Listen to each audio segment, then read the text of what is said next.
2026 की शुरुआत ही हमारे रोजमर्रा के खर्च और आमदनी पर बड़ा असर डालने वाले बदलावों के साथ हुई है। जैसे ही नया साल आया, कमर्शियल गैस सिलेंडर के दाम 111 रुपए बढ़ गए। दिल्ली में 19 किलो वाला सिलेंडर अब 1691.50 रुपए का हो गया, तो वहीं मुंबई में 1642.50 रुपए। अगर आप रोजाना अपने रेस्टोरेंट या होटलों के लिए गैस सिलेंडर इस्तेमाल करते हैं तो ये हर महीने आपके खर्च में सीधे जुड़ जाएगा। मान लीजिए आप महीने में 2 सिलेंडर इस्तेमाल करते हैं तो सिर्फ गैस पर हर महीने 222 रुपए अधिक खर्च होंगे, यानी कि साल भर में लगभग एक खर्चा आपका 2664 रुपए बढ़ा देगा। वहीं घरेलू सिलेंडर फिलहाल वैसे ही है, लेकिन व्यावसायिक इस्तेमाल करने वालों के लिए बढ़ोतरी एक बड़ा झटका साबित है। ये आपको बता दें कि यही नहीं, कार खरीदने का जो सपना देख रहे हैं उनके लिए भी थोड़ा महंगा होने वाला है, क्योंकि Hyundai, MG, Nissan, Mercedes Benz, Renault जैसी कंपनियों ने अपनी कीमतों में 2 से 3% बढ़ोतरी की है। जी हाँ, उदाहरण के तौर पर देखें तो अगर आप एमजी हेक्टर खरीदना चाह रहे हैं जिसकी कीमत 20 लाख थी, अब वह 2% बढ़कर यानी कि 20.40 लाख रुपए हो गए। इसका मतलब है कि आपकी जो ईएमआई है या फिर डाउन पेमेंट है उसमें भी बढ़ोतरी होगी। छोटी बचत वाले घरों पर इसका असर सीधा सीधा पड़ सकता है, लेकिन हर बदलाव खर्च बढ़ाने वाला नहीं हुआ है। जी हाँ, सीएनजी या घरेलू पीएनजी गैस की कीमतें 2 से 3 रुपए प्रति यूनिट कम हो गई है, यानी कि दिल्ली में सीएनजी की कीमत 77 रुपए से घटकर 75 रुपए प्रति किलो लीटर हो गई है। अगर आप रोजाना 10 किलो सीएनजी इस्तेमाल करते हैं तो हर महीने बचत में 60 रुपए प्रति गाड़ी की होगी, यानी कि सालाना ये लगभग 720 रुपए बचत देगा। इसी तरीके से घरेलू पीएनजी पर भी बचत मिलेगी। इसका मतलब साफ है कि कुछ खर्च कम होंगे तो कुछ बढ़ेंगे, लेकिन कुल मिलाकर रोजमर्रा की जिंदगी पर असर साफ दिखेगा। रेल यात्रा की बात करते हैं तो रेल यात्रा करने वालों के लिए भी बदलाव हुआ है। 12 जनवरी से आईआरसीटीसी अकाउंट का आधार से लिंक होना अनिवार्य कर दिया गया है, यानी इसका मतलब है कि अगर आपका अकाउंट लिंक नहीं है तो आप ओपनिंग डे पर टिकट बुक नहीं कर पाएंगे। रिजर्वेशन के पहले दिन ही ये पाबंदी इस बात को रोकने के लिए है कि फर्जी अकाउंट्स के जरिए सीटें जल्दी खत्म ना हो जाए। ऐसे में अगर आप अक्सर ट्रेन में यात्रा करते हैं तो पहले अपने अकाउंट को आधार से लिंक करना बेहद जरूरी है।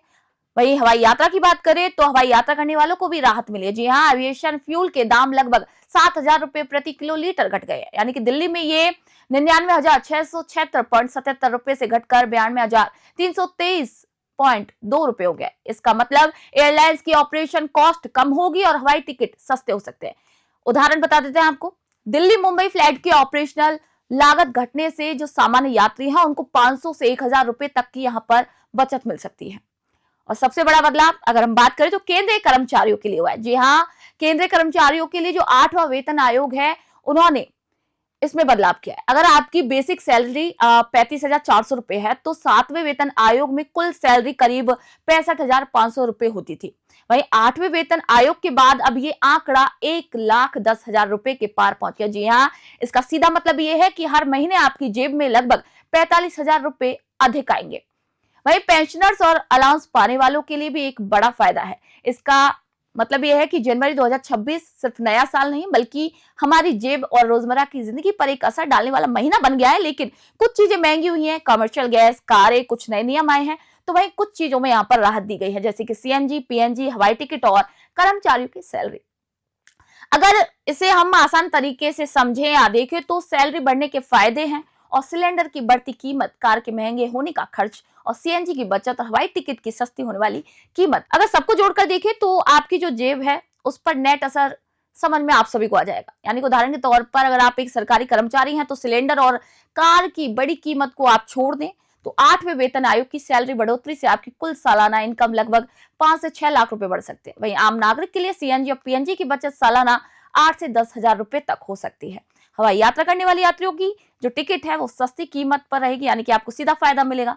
इसलिए बदलाव सिर्फ आंकड़े नहीं बल्कि हमारी रोजमर्रा की जिंदगी को भी सीधे सीधे प्रभावित करने वाले फैसले हैं। अगर सही समय पर योजना अगर हम बनाए तो जैसे कि आईआरसीटीसी अकाउंट लिंक करना या कार खरीदने का समय चुनना या फिर गैस की खरीद योजना बदलना, तो ये जो बदलाव हुए हैं उन्हें हमें कहीं ना कहीं फायदा भी हो सकता है, तो फायदा उठाइए।